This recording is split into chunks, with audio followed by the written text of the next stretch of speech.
আল্লাহ বলে বান্দারে যদি তুমি উহুদ পাহাড় সমপরিমাণ গুনার বোঝা যদি মাথায় নিয়ে আসো, সাগরের পানি সমপরিমাণ গুনার বোঝা যদি মাথায় নিয়ে আসো, বান্দা বান্দিরা আমি রব্বুল আলামিন কথা দিলাম আমি আল্লাহ সুবহানাহু ওয়া তাআলা সব গুনাহগুলোকে মাফ করে দেব। সুবহানাল্লাহ, সব তোমাকে মাফ করে দেব। বান্দা উহুদ পাহাড় সমপরিমাণ গুনাহ নিয়ে আসো, আমি রব্বুল আলামিন জামিয়া তোমার উহুদ পাহাড় সব পরিমাণ গুনাহগুলো মাফ করে দেব। সুবহানাল্লাহ।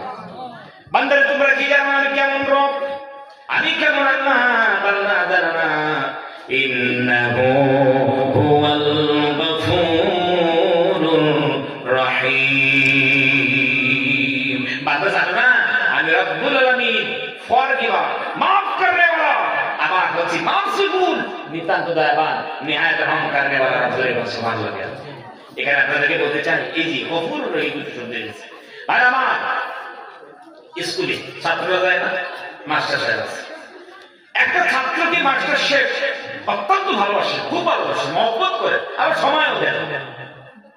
তো একদিন এই ছেলেটা খুব মস্ত বড় অপরাধ করেছে, মাস্টারের সঙ্গে বেয়াদবি করেছে।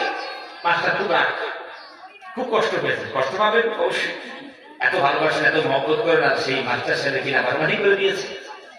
মাস্টার সাহেব আমাদের সর্বনাশ, এত ছেলেটাকে মায়া করি, মহব্বত করি, সময় দিই, পড়াশোনায় আমি সাহায্য সহযোগিতা করি, আর আমার এতবারে ক্ষতি করে দিল। মাস্টার সাহেব রাগ পরিমাণ গুসা। এই ছাত্ররা বলল সর্বনাশ, আসলেই যে আমি যে অপরাধ খানা করেছি, আসলে মস্ত বড় অপরাধ করেছি, ক্ষমার যোগ্য আমি নয়। তা যখন মাস্টার সাহেবের কাছে যাই যে একটু ক্ষমাটা আসছে, কিছু একটু পাওয়া চাইতে, এখন একটু করে মাস্টার সাহেবের কাছে এসেছে অফিসে।